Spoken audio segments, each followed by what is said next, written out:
Pride and Prejudice by Jane Austen. Chapter 1. It is a truth universally acknowledged, that a single man in possession of a good fortune, must be in want of a wife. However little known the feelings or views of such a man may be on his first entering a neighborhood, this truth is so well fixed in the minds of the surrounding families, that he is considered the rightful property of some one or other of their daughters. "My dear Mr. Bennet," said his lady to him one day, "have you heard that Netherfield Park is let at last?" Mr. Bennet replied that he had not. "But it is," returned she, "for Mrs. Long has just been here, and she told me all about it." Mr. Bennet made no answer. "Do you not want to know who has taken it?" cried his wife impatiently. "You want to tell me, and I have no objection to hearing it." This was invitation enough. "Why, my dear, you must know, Mrs. Long says that Netherfield is taken by a young man of large fortune from the north of England, that he came down on Monday in a chaise and four to see the place, and was so much delighted with it, that he agreed with Mr. Morris immediately, that he is to take possession before Michaelmas, and some of his servants are to be in the house by the end of next week." "What is his name?" "Bingley." "Is he married or single?" "Oh, single, my dear, to be sure. A single man of large fortune, 4,000 or 5,000 a year. What a fine thing for our girls!" "How so? How can it affect them?" "My dear Mr. Bennet," replied his wife, "how can you be so tiresome? You must know that I am thinking of his marrying one of them." "Is that his design in settling here?" "Design? Nonsense, how can you talk so? But it is very likely that he may fall in love with one of them, and therefore you must visit him as soon as he comes." "I see no occasion for that. You and the girls may go, or you may send them by themselves, which perhaps will be still better, for as you are as handsome as any of them, Mr. Bingley may like you the best of the party." "My dear, you flatter me. I certainly have had my share of beauty, but I do not pretend to be anything extraordinary now. When a woman has 5 grown-up daughters, she ought to give over thinking of her own beauty. In such cases, a woman has not often much beauty to think of. But, my dear, you must indeed go and see Mr. Bingley when he comes into the neighbourhood. It is more than I engage for, I assure you. But consider your daughters. Only think what an establishment it would be for one of them. Sir William and Lady Lucas are determined to go, merely on that account, for in general, you know, they visit no newcomers. Indeed you must go, for it will be impossible for us to visit him if you do not. You are over-scrupulous, surely.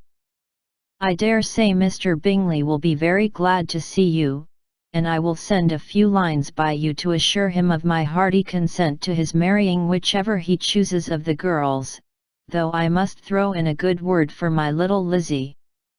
I desire you will do no such thing. Lizzie is not a bit better than the others, and I am sure she is not half so handsome as Jane, nor half so good-humoured as 3. Lydia. But you are always giving her the preference." "They have none of them much to recommend them," replied he. "They are all silly and ignorant like other girls, but Lizzie has something more of quickness than her sisters." "Mr. Bennet, how can you abuse your own children in such a way? You take delight in vexing me. You have no compassion for my poor nerves. You mistake me, my dear. I have a high respect for your nerves. They are my old friends. I have heard you mention them with consideration these last 20 years at least. Ah, you do not know what I suffer. But I hope you will get over it, and live to see many young men of 4,000 a year come into the neighborhood. It will be no use to us, if 20 such should come, since you will not visit them. Depend upon it, my dear, that when there are 20, I will visit them all. Mr. Bennet was so odd a mixture of quick parts, sarcastic humour, reserve, and caprice, that the experience of 23 years had been insufficient to make his wife understand his character. Her mind was less difficult to develop. She was a woman of mean understanding, little information, and uncertain temper. When she was discontented, she fancied herself nervous. The business of her life was to get her daughters married, its solace was visiting and news. 4. Chapter 2 Mr. Bennet was among the earliest of those who waited on Mr. Bingley. He had always intended to visit him, though to the last always assuring his wife that he should not go, until the evening after the visit was paid she had no knowledge of it. It was then disclosed in the following manner. Observing his second daughter employed in trimming a hat, he suddenly addressed her with, "I hope Mr. Bingley will like it, Lizzie." "We are not in a way to know what Mr. Bingley likes," said her mother resentfully, "since we are not to visit." "But you forget, mamma," said Elizabeth, "that we shall meet him at the assemblies, and that Mrs. Long promised to introduce him." "I do not believe Mrs. Long will do any such thing. She has 2 nieces of her own. She is a selfish, hypocritical woman, and I have no opinion of her." "No more have I," said Mr. Bennet, "and I am glad to find that you do not depend on her serving you." Mrs. Bennet deigned not to make any reply, but, unable to contain herself, began scolding one of her daughters. "Don't keep coughing so, Kitty, for heaven's sake. Have a little compassion on my nerves. You tear them to pieces." "Kitty has no discretion in her coughs," said her father, "she times them ill." "I do not cough for my own amusement," replied Kitty fretfully. "When is your next ball to be, Lizzie?" "Tomorrow fortnight." "Aye, so it is," cried her mother, "and Mrs. Long does not come back till the day before, so it will be impossible for her to introduce him, for she will not know him herself." "Then, my dear, you may have the advantage of your friend, and introduce Mr. Bingley to her." "Impossible, Mr. Bennet, impossible, when I am not acquainted with him myself. How can you be so teasing?" "I honour your circumspection.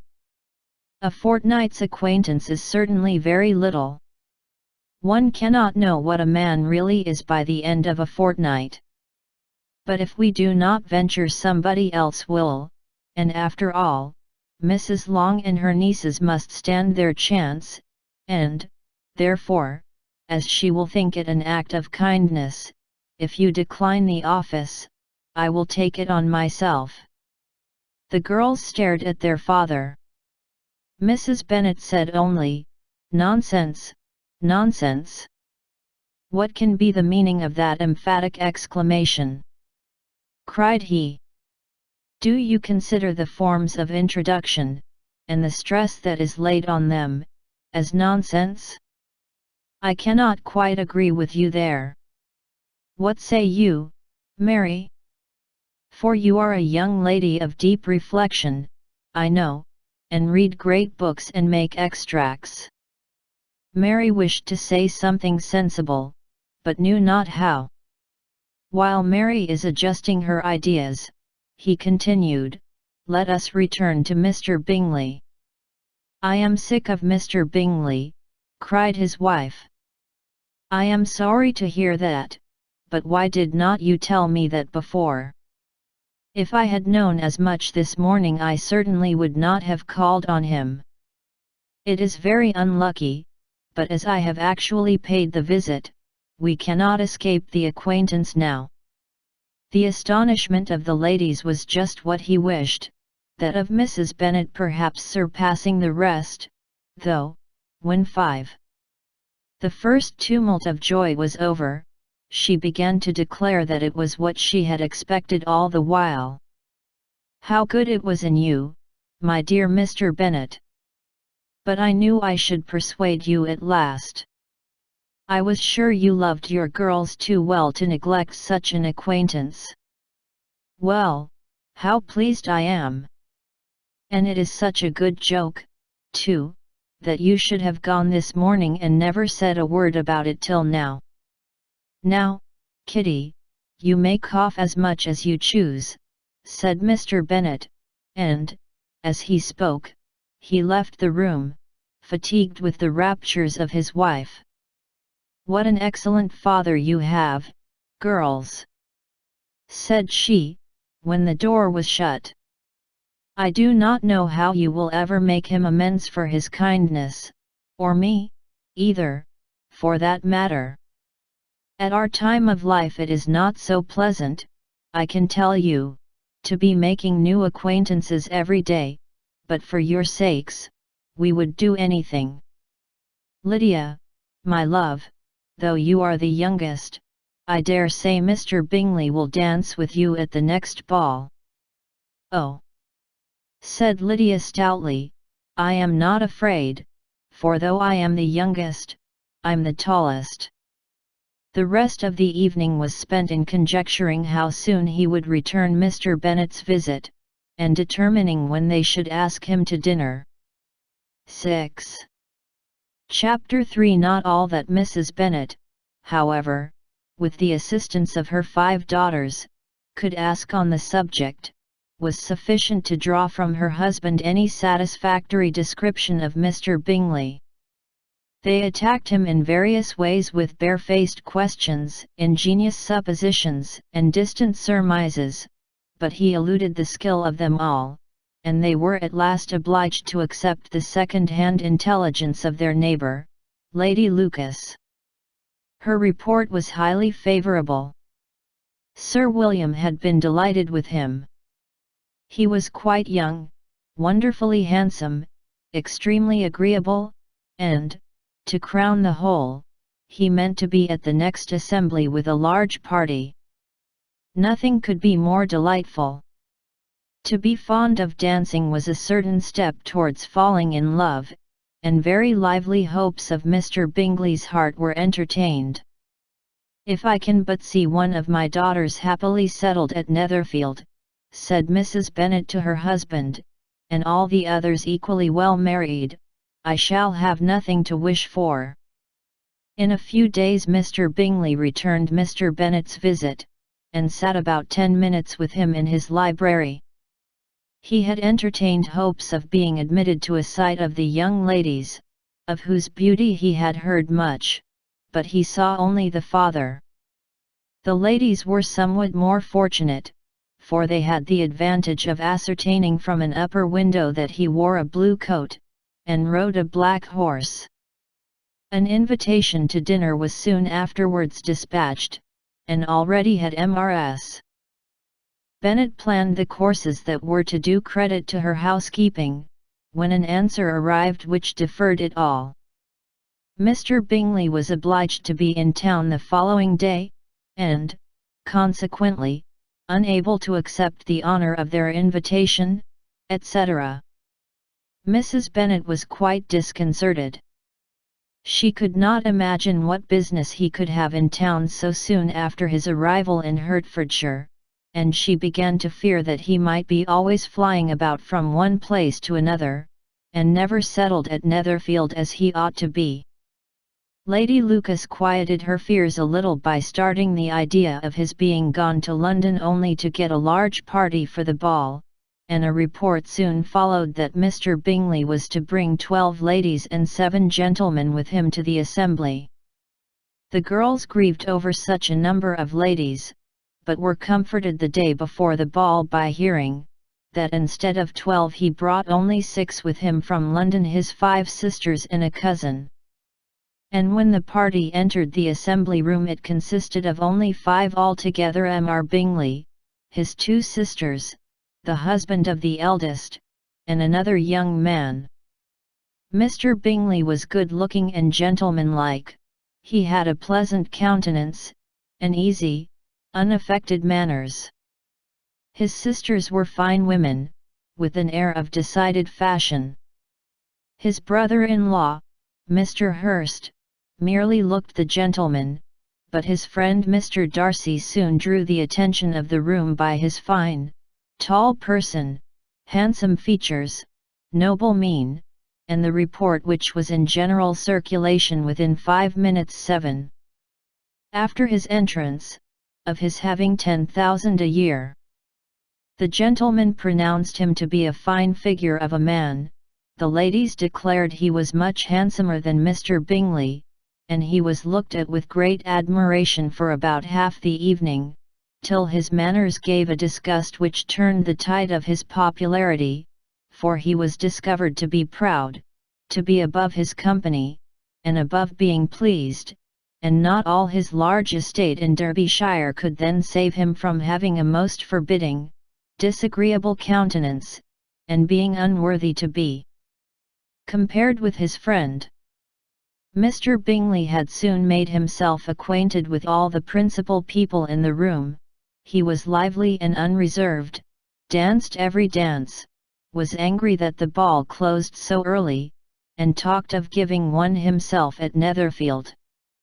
Such amiable qualities must speak for themselves. What a contrast between him and his friend! Mr. Darcy danced only once with Mrs. Hurst and once with Miss Bingley, declined being introduced to any other lady, and spent the rest of the evening in walking about the room, speaking occasionally to one of his own party. His character was decided. He was the proudest, most disagreeable man in the world, and everybody hoped that he would never come there again.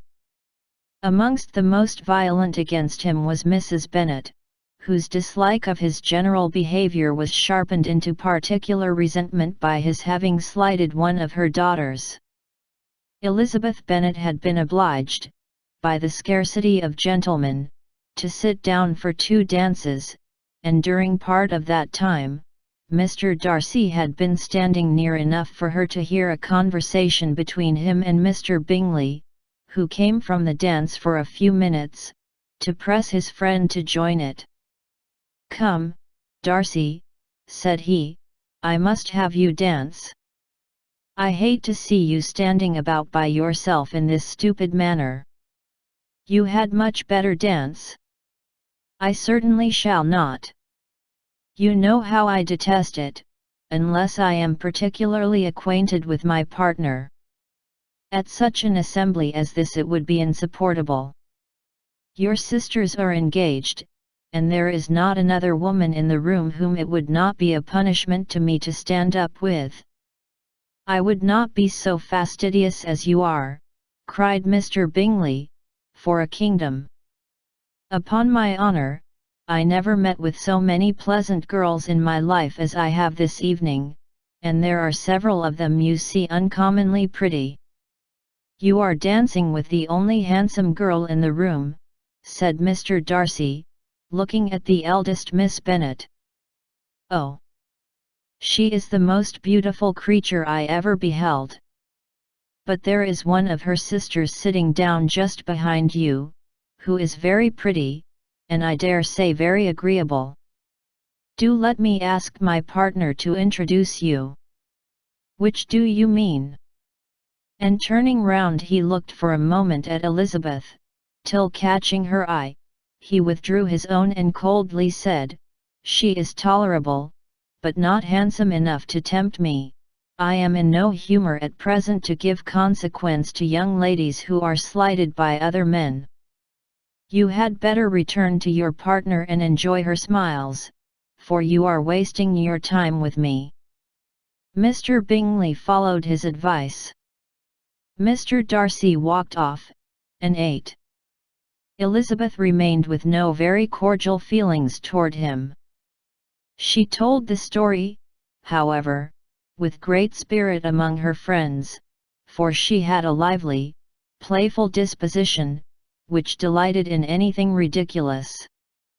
The evening altogether passed off pleasantly to the whole family. Mrs. Bennet had seen her eldest daughter much admired by the Netherfield party. Mr. Bingley had danced with her twice, and she had been distinguished by his sisters. Jane was as much gratified by this as her mother could be, though in a quieter way. Elizabeth felt Jane's pleasure. Mary had heard herself mentioned to Miss Bingley as the most accomplished girl in the neighbourhood, and Catherine and Lydia had been fortunate enough never to be without partners, which was all that they had yet learned to care for at a ball.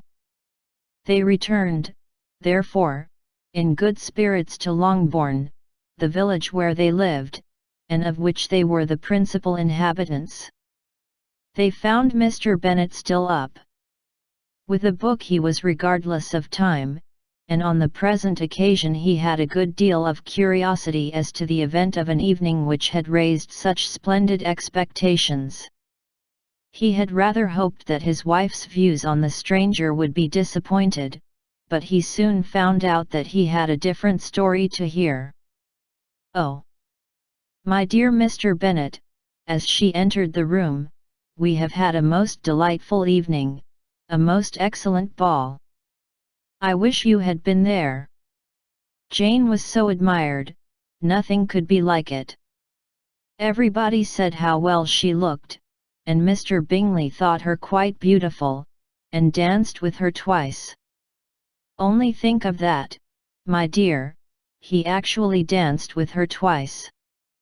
And she was the only creature in the room that he asked a second time. First of all, he asked Miss Lucas. I was so vexed to see him stand up with her. But, however, he did not admire her at all, indeed, nobody can, you know, and he seemed quite struck with Jane as she was going down the dance. So he inquired who she was, and got introduced, and asked her for the two next. Then the 2/3 he danced with Miss King, and the 2/4 with Maria Lucas, and the 2/5 with Jane again, and the 2/6 with Lizzie, and the boulanger dash if he had had any compassion for me, cried her husband impatiently, he would not have danced half so much. For God's sake, say no more of his partners. Oh, that he had sprained his ankle in the first dance. Oh, my dear, I am quite delighted with him. He is so excessively handsome. And his sisters are charming women. I never in my life saw anything more elegant than their dresses. I dare say the lace upon Mrs. Hist's gown." Here she was interrupted again. Mr. Bennet protested against any description of finery. She was therefore obliged to seek another branch of the subject, and related, with much bitterness of spirit and some exaggeration, the shocking rudeness of Mr. Darcy.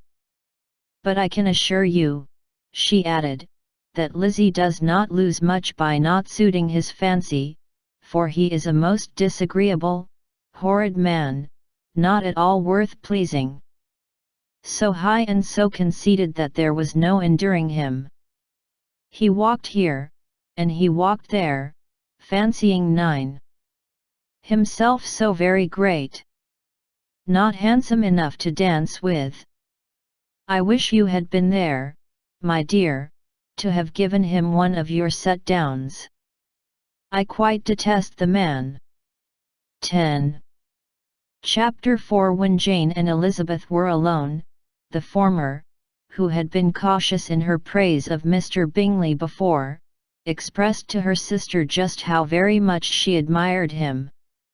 "He is just what a young man ought to be," said she, "sensible, good-humoured, lively, and I never saw such happy manners, so much ease, with such perfect good breeding.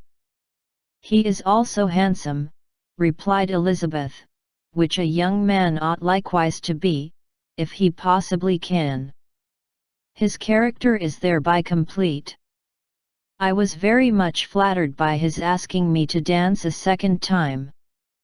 I did not expect such a compliment. Did not you? I did for you. But that is one great difference between us. Compliments always take you by surprise, and me never. What could be more natural than his asking you again? He could not help seeing that you were about 5 times as pretty as every other woman in the room. No thanks to his gallantry for that. Well, he certainly is very agreeable, and I give you leave to like him. You have liked many a stupider person. Dear Lizzie.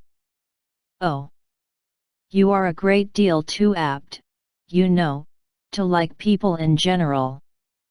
You never see a fault in anybody. All the world are good and agreeable in your eyes. I never heard you speak ill of a human being in your life. I would not wish to be hasty in censuring anyone, but I always speak what I think. I know you do, and it is that which makes the wonder. With your good sense, to be so honestly blind to the follies and nonsense of others. Affectation of candor is common enough, one meets with it everywhere. But to be candid without ostentation or design to take the good of everybody's character and make it still better, and say nothing of the bad, belongs to you alone. And so you like this man's sisters, too, do you? Their manners are not equal to his. Certainly not at first. But they are very pleasing women when you converse with them. Miss Bingley is to live with her brother, and keep his house, and I am much mistaken if we shall not find a very charming neighbour in her. Elizabeth listened in silence, but was not convinced. Their behaviour at the assembly had not been calculated to please in general, and with more quickness of observation and less pliancy of temper than her sister, and with a judgment too unassailed by any attention to herself, she was very little disposed to approve them. They were in fact very fine ladies, not deficient in good humour when they were pleased, nor in the power of making themselves agreeable when they chose it, but proud and conceited. They were rather handsome, had been educated in one of the first private seminaries in town, had a fortune of £20,000, were in the habit of spending more than they ought, and of associating with people of rank, and were therefore in every respect entitled to think well of themselves, and meanly of others. They were of a respectable family in the north of England, a circumstance more deeply impressed on their memories than that their 11 brothers' fortune and their own had been acquired by trade. Mr. Bingley inherited property to the amount of nearly £100,000 from his father, who had intended to purchase an estate, but did not live to do it. Mr. Bingley intended it likewise, and sometimes made choice of his county, but as he was now provided with a good house and the liberty of a manor, it was doubtful to many of those who best knew the easiness of his temper, whether he might not spend the remainder of his days at Netherfield, and leave the next generation to purchase. His sisters were anxious for his having an estate of his own, but, though he was now only established as a tenant, Miss Bingley was by no means unwilling to preside at his table, nor was Mrs. Hurst, who had married a man of more fashion than fortune, less disposed to consider his house as her home when it suited her. Mr. Bingley had not been of age 2 years, when he was tempted by an accidental recommendation to look at Netherfield House. He did look at it, and into it for half an hour, was pleased with the situation and the principal rooms, satisfied with what the owner said in its praise, and took it immediately. Between him and Darcy there was a very steady friendship, in spite of great opposition of character. Bingley was endeared to Darcy by the easiness, openness, and ductility of his temper, though no disposition could offer a greater contrast to his own, and though with his own he never appeared dissatisfied. On the strength of Darcy's regard, Bingley had the firmest reliance, and of his judgment the highest opinion. In understanding, Darcy was the superior. Bingley was by no means deficient, but Darcy was clever. He was at the same time haughty, reserved, and fastidious, and his manners, though well-bred, were not inviting. In that respect his friend had greatly the advantage. Bingley was sure of being liked wherever he appeared. Darcy was continually giving offence. The manner in which they spoke of the Meryton assembly was sufficiently characteristic. Bingley had never met with more pleasant people or prettier girls in his life. Everybody had been most kind and attentive to him. There had been no formality, no stiffness. He had soon felt acquainted with all the room, and, as to Miss Bennet, he could not conceive an angel more beautiful.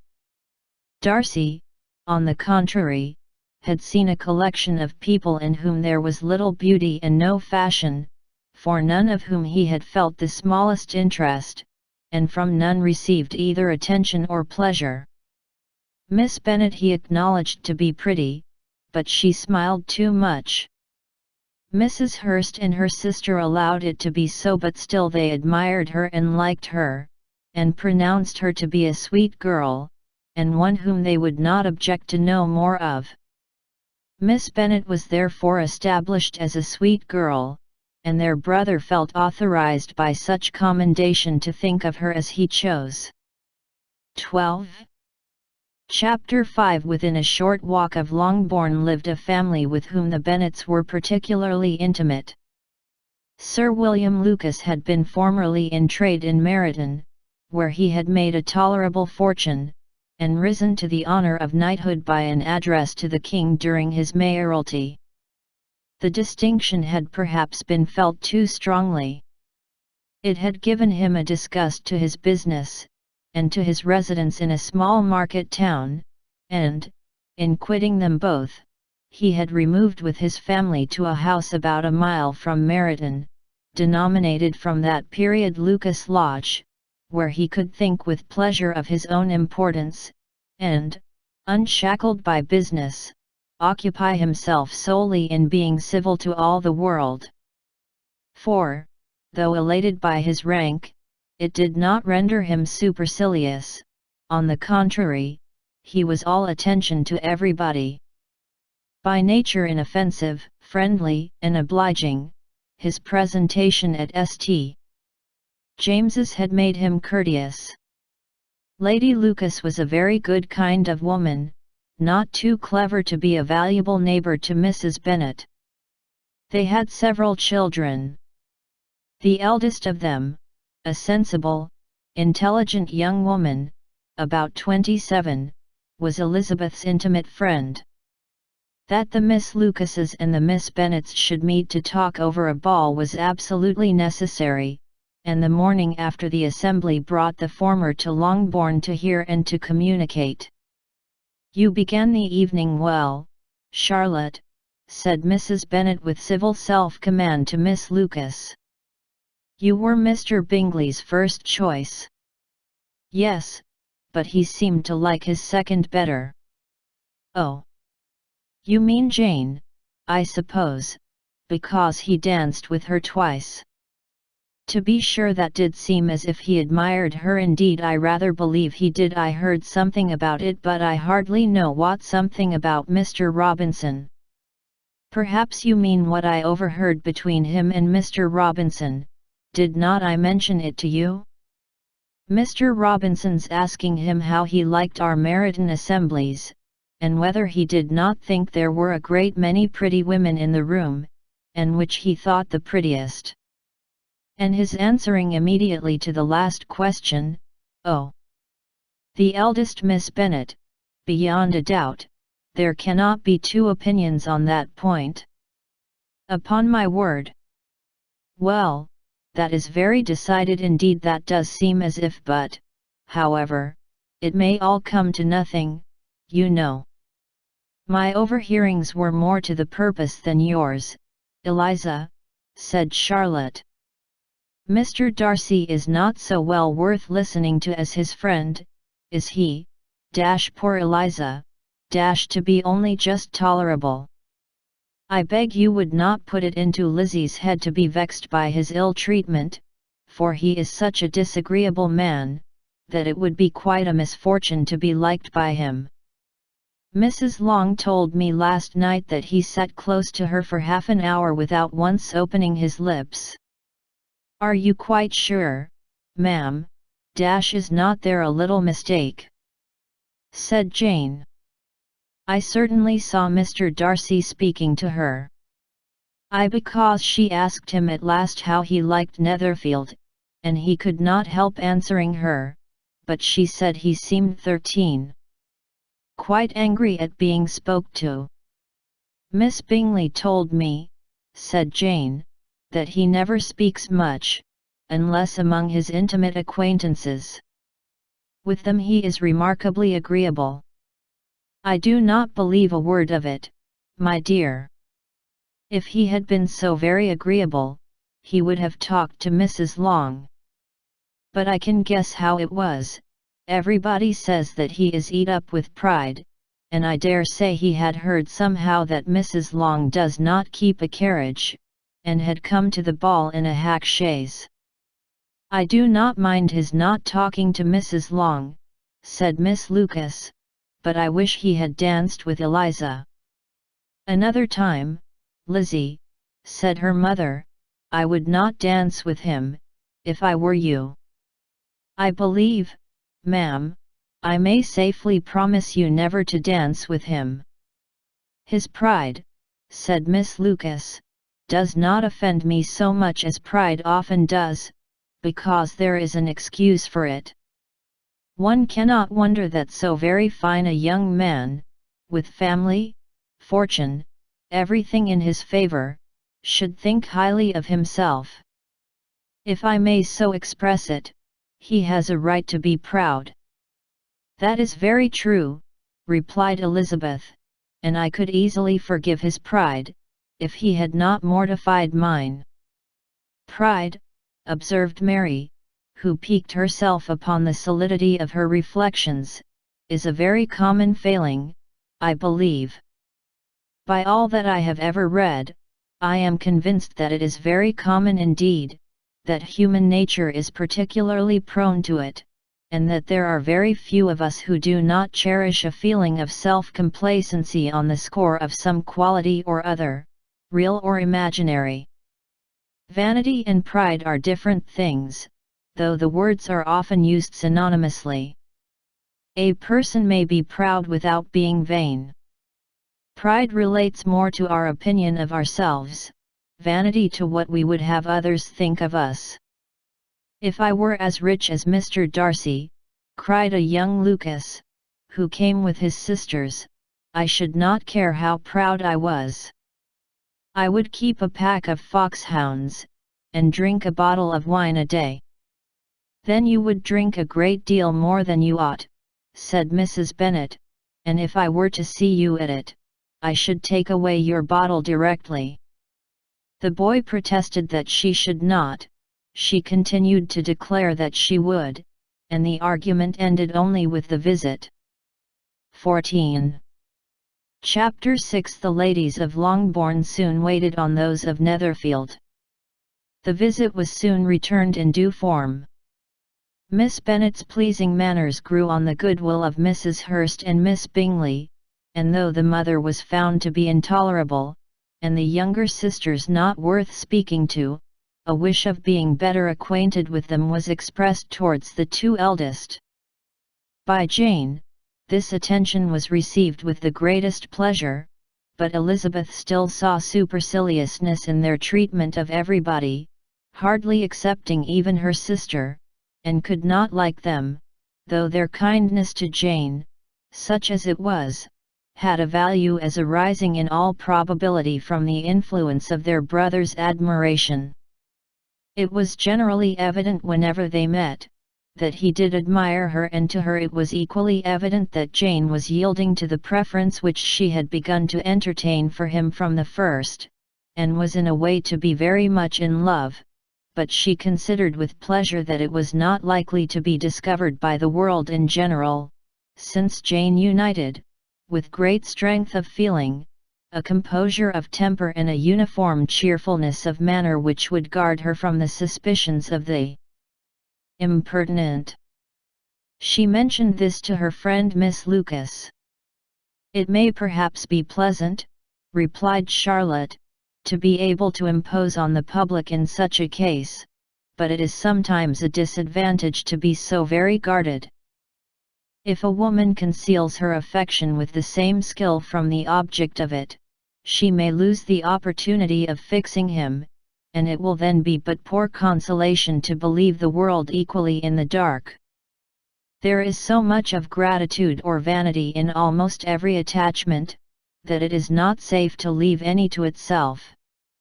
We can all begin freely, a slight preference is natural enough, but there are very few of us who have heart enough to be really in love without encouragement. In 9 cases out of 10 a woman had better show more affection than she feels. Bingley likes your sister undoubtedly, but he may never do more than like her, if she does not help him on. But she does help him on, as much as her nature will allow. If I can perceive her regard for him, he must be a simpleton, indeed, not to discover it too. Remember, Eliza, that he does not know Jane's disposition as you do. But if a woman is partial to a man, and does not endeavor to conceal it, he must find it out. Perhaps he must, if he sees enough of her. But, though Bingley and Jane meet tolerably often, it is never for many hours together, and, as they always see each other in large mixed parties, it is impossible that every moment should be employed in conversing together. Jane should therefore make the most of every half-hour in which she can command his attention. When she is secure of him, there will be more leisure for falling in love as much as she chooses. "Your plan is a good one," replied Elizabeth, "where nothing is in question but the desire of being well married, and if I were determined to get a rich husband, or any 15 husband, I dare say I should adopt it. But these are not Jane's feelings, she is not acting by design. As yet, she cannot even be certain of the degree of her own regard nor of its reasonableness. She has known him only a fortnight. She danced 4 dances with him at Meryton, she saw him one morning at his own house, and has since dined with him in company 4 times. This is not quite enough to make her understand his character. Not as you represent it. Had she merely dined with him, she might only have discovered whether he had a good appetite, but you must remember that 4 evenings have also been spent together, and 4 evenings may do a great deal. Yes, these 4 evenings have enabled them to ascertain that they both like Vingdon better than commerce, but with respect to any other leading characteristic, I do not imagine that much has been unfolded. "Well," said Charlotte, "I wish Jane success with all my heart, and if she were married to him tomorrow, I should think she had as good a chance of happiness as if she were to be studying his character for a 12-month. Happiness in marriage is entirely a matter of chance. If the dispositions of the parties are ever so well known to each other or ever so similar beforehand, it does not advance their felicity in the least. They always continue to grow sufficiently unlike afterwards to have their share of vexation, and it is better to know as little as possible of the defects of the person with whom you are to pass your life. You make me laugh, Charlotte, but it is not sound. You know it is not sound, and that you would never act in this way yourself." Occupied in observing Mr. Bingley's attentions to her sister, Elizabeth was far from suspecting that she was herself becoming an object of some interest in the eyes of his friend. Mr. Darcy had at first scarcely allowed her to be pretty. He had looked at her without admiration at the ball, and when they next met, he looked at her only to criticize. But no sooner had he made it clear to himself and his friends that she hardly had a good feature in her face, than he began to find it was rendered uncommonly intelligent by the beautiful expression of her dark eyes. To this discovery succeeded some others equally mortifying. Though he had detected with a critical eye more than one failure of perfect symmetry in her form, he was forced to acknowledge her figure to be light and pleasing, and in spite of his asserting that her manners were not those of the fashionable world, he was caught by their easy playfulness. Of this she was perfectly unaware. To her he was only the man who made himself agreeable nowhere, and who had not thought her handsome enough to dance with. He began to wish to know more of her, and as a step towards conversing with her himself, attended to her conversation with others. His doing so drew her notice. It was at Sir William Lucas's, where a large party were assembled. "What does Mr. Darcy mean," said she to Charlotte, "by listening to my conversation with Colonel Forster? That is a question which Mr. Darcy only can answer. But if he does it any more I shall certainly let him know that I see what he is about. He has a very satirical eye, and if I do not begin by being impertinent myself, I shall soon grow afraid of him." On his approaching them soon afterwards, though without seeming to have any intention of speaking, Miss Lucas defied her friend to mention such a subject to him, which immediately provoking Elizabeth to do it, she turned to him and said, "Did you not think, Mr. Darcy, that I expressed myself uncommonly well just now, when I was teasing Colonel Forster to give us a ball at Meryton?" "With great energy, but it is always a subject which makes a lady energetic. You are severe on us." "It will be her turn soon to be teased," said Miss Lucas. "I am going to open the instrument, Eliza, and you know what follows. You are a very strange creature by way of a friend, always wanting me to play and sing before anybody and everybody. If my vanity had taken a musical turn, you would have been invaluable, but as it is, I would really rather not sit down before those who must be in the habit of hearing the very best performers." On Miss Lucas's persevering, however, she added, "Very well, if it must be so, it must." And gravely glancing at Mr. Darcy, "There is a fine old saying, which everybody here is of course familiar with, 'Keep your breath to cool your porridge,' and I shall keep mine to swell my song." Her performance was pleasing, though by no means capital. After a song or two, and before she could reply to the entreaties of several that she would sing again, she was eagerly succeeded at the instrument by her sister Mary, who having, in consequence of being the only plain one in the family, worked hard for knowledge and accomplishments, was always impatient for display.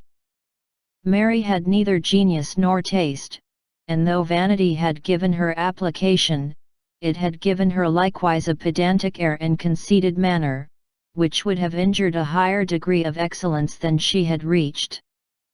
Elizabeth, easy and unaffected, had been listened to with much more pleasure, though not playing half so well, and Mary, at the end of a long concerto, was glad to purchase praise and gratitude by Scotch and Irish airs, at the request of her younger sisters, who, with some of the Lucases, and 2 or 3 officers, joined eagerly in dancing at one end of the room. Mr. Darcy stood near them in silent indignation at such a mode of passing the evening, to the exclusion of all conversation, and was too much engrossed by his thoughts to perceive that Sir William Lucas was his neighbour, till Sir William thus began: "What a charming amusement for young people this is, Mr. Darcy! There is nothing like dancing after all. I consider it as one of the first refinements of polished society." "Certainly, sir, and it has the advantage also of being in vogue amongst the less polished societies of the world.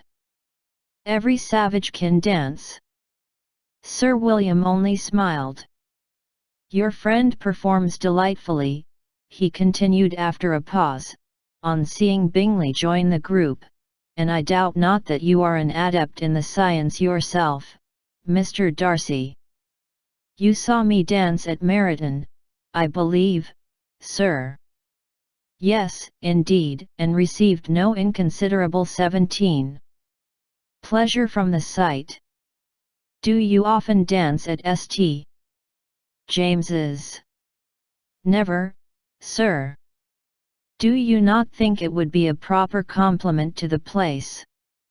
"It is a compliment which I never pay to any place if I can avoid it." "You have a house in town, I conclude?" Mr. Darcy bowed. "I had once had some thought of fixing in town myself, for I am fond of superior society, but I did not feel quite certain that the air of London would agree with Lady Lucas."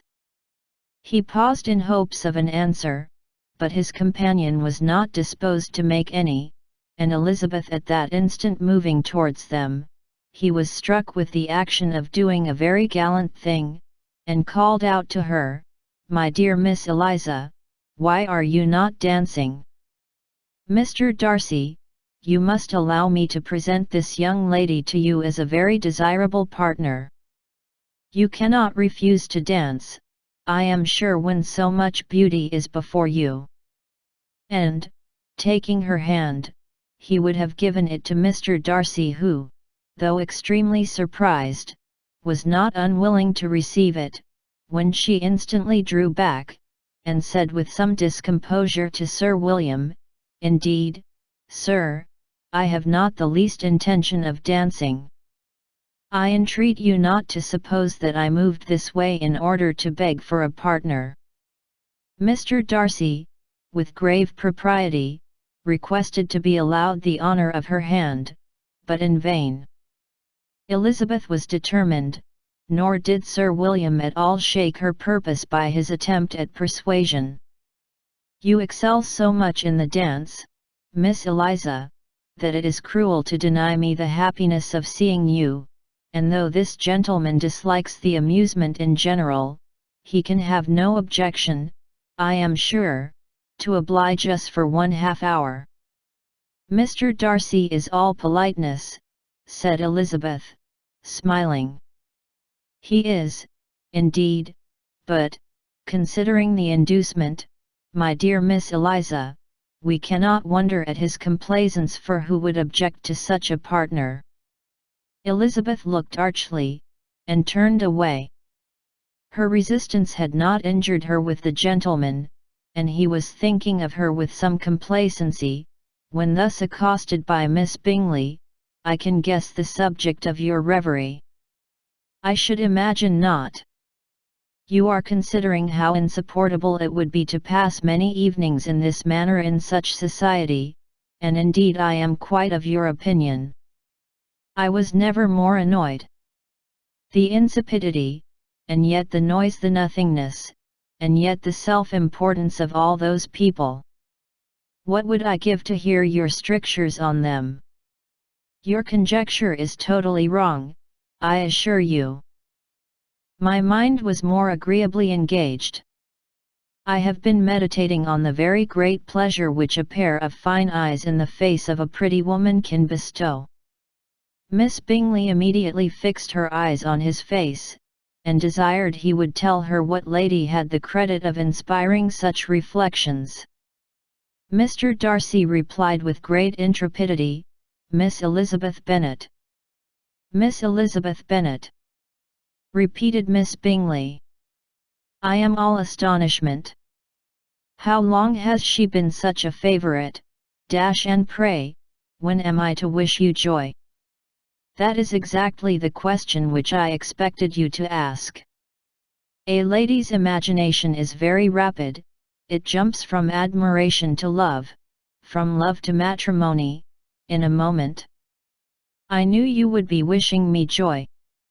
Nay, if you 18 are serious about it, I shall consider the matter is absolutely settled. You will be having a charming mother-in-law, indeed, and, of course, she will always be at Pemberley with you. He listened to her with perfect indifference while she chose to entertain herself in this manner, and as his composure convinced her that all was safe, her wit flowed long. 19. Chapter 7. Mr. Bennet's property consisted almost entirely in an estate of 2,000 a year, which, unfortunately for his daughters, was entailed, in default of heirs male, on a distant relation, and their mother's fortune, though ample for her situation in life, could but ill supply the deficiency of his. Her father had been an attorney in Meryton, and had left her £4,000. She had a sister married to a Mr. Phillips, who had been a clerk to their father and succeeded him in the business, and a brother settled in London in a respectable line of trade. The village of Longbourn was only 1 mile from Meryton, a most convenient distance for the young ladies, who were usually tempted thither 3 or 4 times a week, to pay their duty to their aunt and to a milliner's shop just over the way. The 2 youngest of the family, Catherine and Lydia, were particularly frequent in these attentions. Their minds were more vacant than their sisters', and when nothing better offered, a walk to Meryton was necessary to amuse their morning hours and furnish conversation for the evening, and however bare of news the country in general might be, they always contrived to learn some from their aunt. At present, indeed, they were well supplied both with news and happiness by the recent arrival of a militia regiment in the neighbourhood. It was to remain the whole winter, and Meryton was the headquarters. Their visits to Mrs. Phillips were now productive of the most interesting intelligence. Every day added something to their knowledge of the officers' names and connections. Their lodgings were not long a secret, and at length they began to know the officers themselves. Mr. Phillips visited them all, and this opened to his nieces a store of felicity unknown before. They could talk of nothing but officers, and Mr. Bingley's large fortune, the mention of which gave animation to their mother, was worthless in their eyes when opposed to the regimentals of an ensign. After listening one morning to their effusions on this subject, Mr. Bennet coolly observed, "From all that I can collect by your manner of talking, you must be 2 of the silliest girls in the country. I have suspected it some time, but I am now convinced." Catherine was disconcerted, and made no answer, but Lydia, with perfect indifference, continued to express her admiration of Captain Carter, and her hope of seeing him in the course of the day, as he was going the next morning to London. "I am astonished, my dear," said Mrs. Bennet, "that you should be so ready to think your own children silly. If I wished to think slightingly of anybody's children, it should not be of my own, however. If my children are silly, I must hope to be always sensible of it. Yes, but as it happens, they are all of them very clever. This is the only point, I flatter myself, on which we do not agree. I had hoped that our sentiments coincided in every particular, but I must so far differ from you as to think our 2 youngest daughters uncommonly foolish. My dear Mr. 20. Bennet, you must not expect such girls to have the sense of their father and mother. When they get to our age, I dare say they will not think about officers any more than we do. I remember the time when I liked a red coat myself very well, Anne, indeed, so I do still at my heart, and if a smart young colonel, with 5 or 6,000 a year, should want one of my girls, I shall not say nay to him, and I thought Colonel Forster looked very becoming the other night at Sir William's in his regimentals. Mamma, cried Lydia, my aunt says that Colonel Forster and Captain Carter do not go so often to Miss Watson's as they did when they first came. She sees them now very often standing in Clark's library.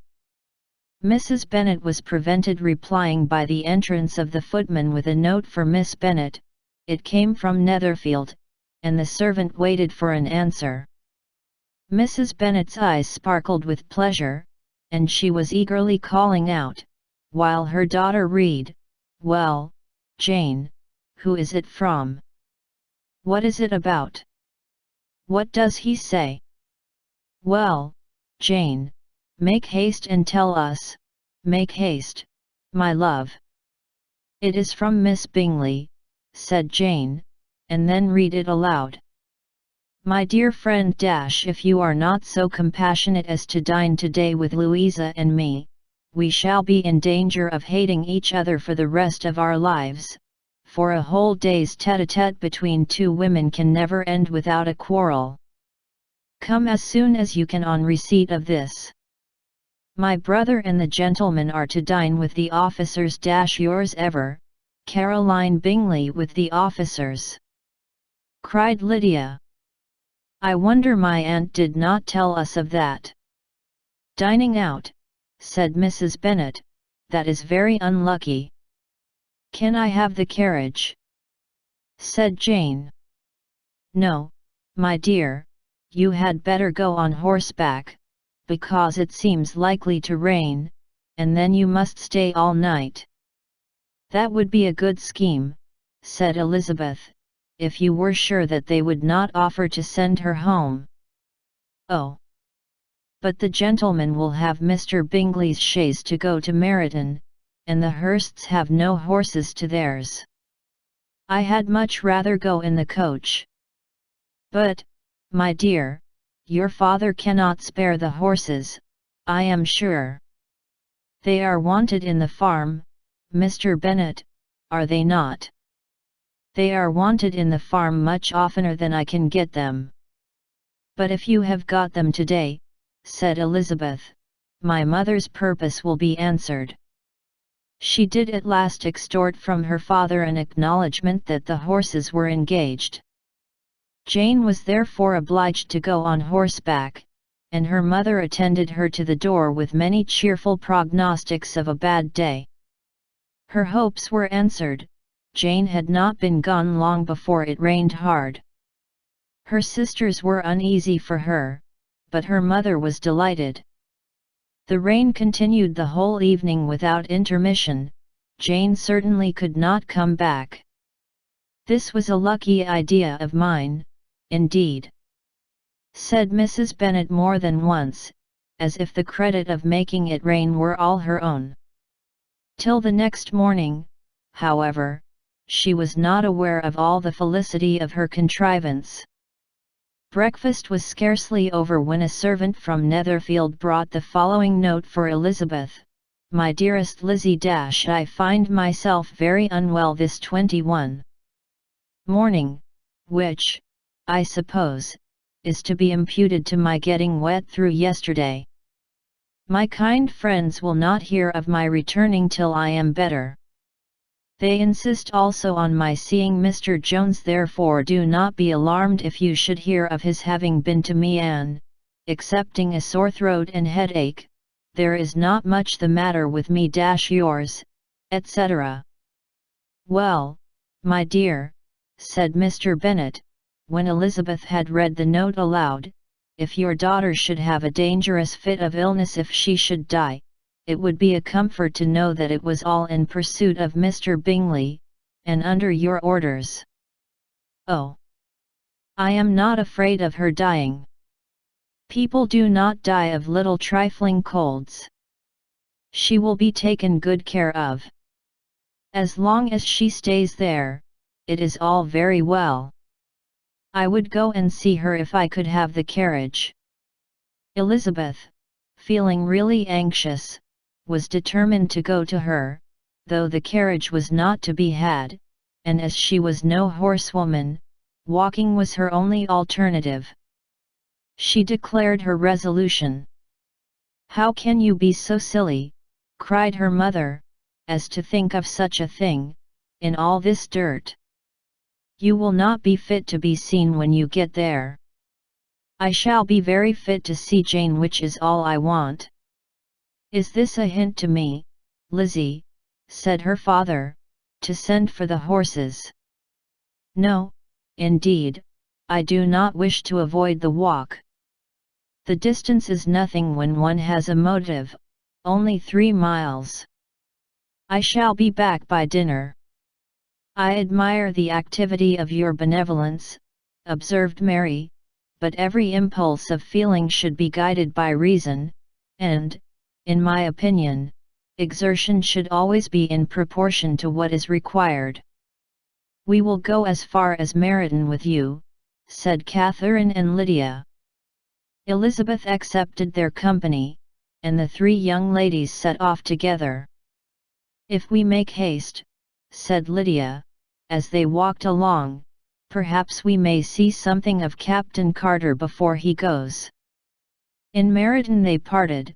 The 2 youngest repaired to the lodgings of one of the officers' wives, and Elizabeth continued her walk alone, crossing field after field at a quick pace, jumping over stiles and springing over puddles with impatient activity, and finding herself at last within view of the house, with weary ankles, dirty stockings, and a face glowing with the warmth of exercise. She was shown into the breakfast parlour, where all but Jane were assembled, and where her appearance created a great deal of surprise. That she should have walked 3 miles so early in the day, in such dirty weather, and by herself, was almost incredible to Mrs. Hurst and Miss Bingley, and Elizabeth was convinced that they held her in contempt for it. She was received, however, very politely by them, and in their brother's manners there was something better than politeness, there was good humour and kindness. Mr. Darcy said very little, and Mr. Hurst nothing at all. The former was divided between admiration of the brilliancy which exercise had given to her complexion, and doubt as to the occasions justifying her coming so far alone.